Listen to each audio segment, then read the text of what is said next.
Let's take a look at the policy. You talked about how the White House favored options presented by the military and the CIA over more diplomatic moves with regard to Afghanistan, including even talking with the Taliban early on when the United States had the upper hand. This was a suggestion by Ambassador Holbrooke that we talked to the Taliban earlier on. What do you think are the biggest mistakes that the United States has made in Afghanistan, and can we overcome them? Well, the biggest mistake, I think, was that we too quickly bought into the Iraq scenario for Afghanistan. The president very quickly committed to basically importing the strategy from Iraq into Afghanistan. And then the decision-making was made such as to not put any other really serious options on the table, because an alternate option of diplomatic end to the war, maybe his aides thought would make him look weak talking to terrorists without a victory. So I think the big mistake was to make Afghanistan war hostage of tactical decision-making based on domestic politics. But I think, we ended up making a decision we're going to leave Afghanistan. So we didn't win the war, and we didn't think it's necessary to create peace. We came up with a scenario that allows us to leave. Now that we've declared we're leaving, we have very little influence on every other actor's behavior, from the Taliban to Pakistan to Karzai to Iran, because they've already factored us out. We're not going to be a player in Afghanistan after 2014. We're not going to have enough troops to be a factor on the ground. So everybody's going to has already started pursuing their own policies in their own way. One thing Ambassador Holbrooke advocated was greater rapprochement between India and Pakistan as a key ingredient to a better future for the whole region, Afghanistan in particular.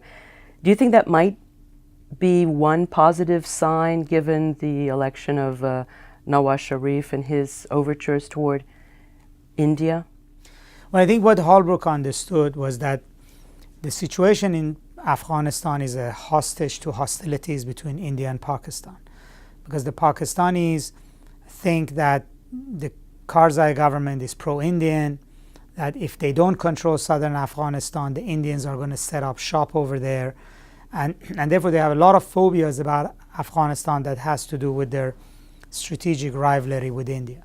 It's not that Holbrooke thought he should solve the India-Pakistan dispute, but he thought that if you lessen the Pakistani anxiety about India in Afghanistan, and that you created some kind of a conversation and common ground on Afghanistan between them, it might give the United States more room to breathe in Afghanistan and get it right.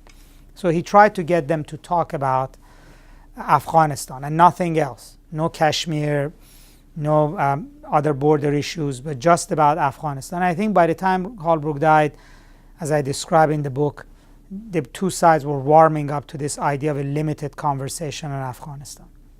Now, if there is a circumstance for them to have forward movement, it clearly benefits Afghanistan. And Nawaz Sharif was the architect of the so-called Lahore summit when he invited the Indian prime minister to Lahore, and then they agreed to open the border and the first bus service started. This is all before General Musharraf deliberately undermined the rapprochement by the Kargil war. So, Nawaz Sharif has credibility in India as a peacemaker, and now he has the mandate.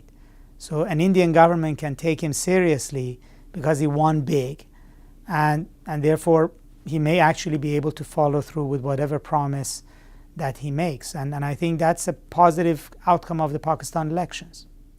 With regard to the future of Afghanistan, given what you just described, are you at all optimistic about the future of that country and its ability to become stable and not be the haven for extremist groups like Al-Qaeda as it was before? From what I've observed with Afghan people, I think they're enormously resilient and entrepreneurial.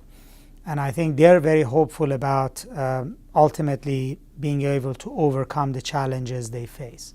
But I think they're also worried about the fast way in which we're leaving and the fact that many of those challenges are there. So it's not so much the return of Al-Qaeda that they fear, but it's the fact that the Taliban are still intact. The issues they were fighting over are still there. Pakistan's strategic interest in Afghanistan hasn't changed. Iran's strategic interest, India's strategic interest hasn't changed. The fear of minorities in Afghanistan towards the Taliban is still there. So all of the things that made Afghanistan fragile before 2009, before 2002, are still there.